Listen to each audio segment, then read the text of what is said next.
Congress party నాయకులు ఇప్పుడు ప్రజల్లోకి వెళ్లే పరిస్థితి లేదని, ఒకవేళ వెళ్తే ప్రజలు తరిమి కొడతారని టీఆర్ఎస్ వర్కింగ్ ప్రెసిడెంట్ మాజీ మంత్రి కల్వకుంట్ల తారక రామారావు విమర్శించారు. ముఖ్యమంత్రి రేవంత్ రెడ్డి కూడా పోలీస్ సెక్యూరిటీ లేకుండా బయట తిరిగే అవకాశం లేదని చెప్పారు.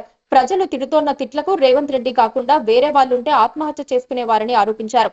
తెలుగు భాషలో ఉన్న అన్ని తిట్లను ప్రజలు కాంగ్రెస్ పార్టీని తిడుతున్నారని చెప్పారు. ఆ వీడియోలలో తిట్టుడేందా నాకు అర్థం కాదు.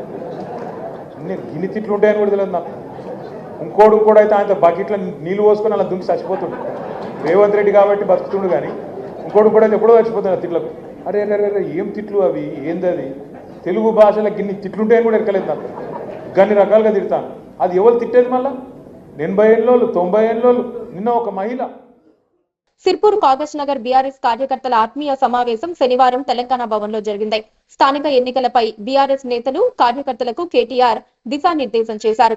140 ఎకరాల భూమి కోసం కొడంగల్లోని ఒక ఊరికి 450 మంది పోలీసులను సీఎం రేవంత్ పంపించారని ఆరోపించారు. తెలంగాణలో పేదవాళ్లు బతకవద్దా అని ప్రశ్నించారు. ఖచ్చితంగా వాళ్ల ఇళ్లను, దుకాణాలను రేవంత్ రెడ్డి కూలగొడతారని అన్నారు. అప్పుడప్పుడు సూర్యుడు కూడా మబ్బుల చాటుకు వెళ్తాడని, కేసీఆర్ కూడా తప్పకుండా తిరిగి ప్రజల ఆశీర్వాదంతో మళ్లీ అధికారంలోకి వస్తారని తెలిపారు.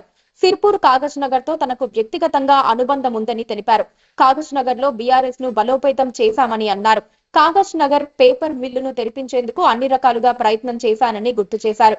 కేసీఆర్ తోనే బహుజనుల అభివృద్ధి జరుగుతుందని ఆర్ఎస్ ప్రవీణ్ కుమార్ నమ్మారని తెలిపారు. 8 మంది చొప్పున కాంగ్రెస్, బీజేపీ ఎంపీలు తెలంగాణ నుంచి గెలిచిన కేంద్ర ప్రభుత్వం ప్రవేశపెట్టిన బడ్జెట్ లో రాష్ట్రానికి తెచ్చింది శూన్యమని విమర్శించారు. పాలమూరు రంగారెడ్డి ఎత్తిపోతల పథకానికి జాతీయ హోదా ఇవ్వలేమని చెప్పినా ఒక్క కాంగ్రెస్, బీజేపీ ఎంపీలు ఎందుకు నోరు మెదపలేదని నిలదీశారు. Please subscribe to KTV Telugu. KTV Telugu. KTV Telugu. KTV Telugu channel.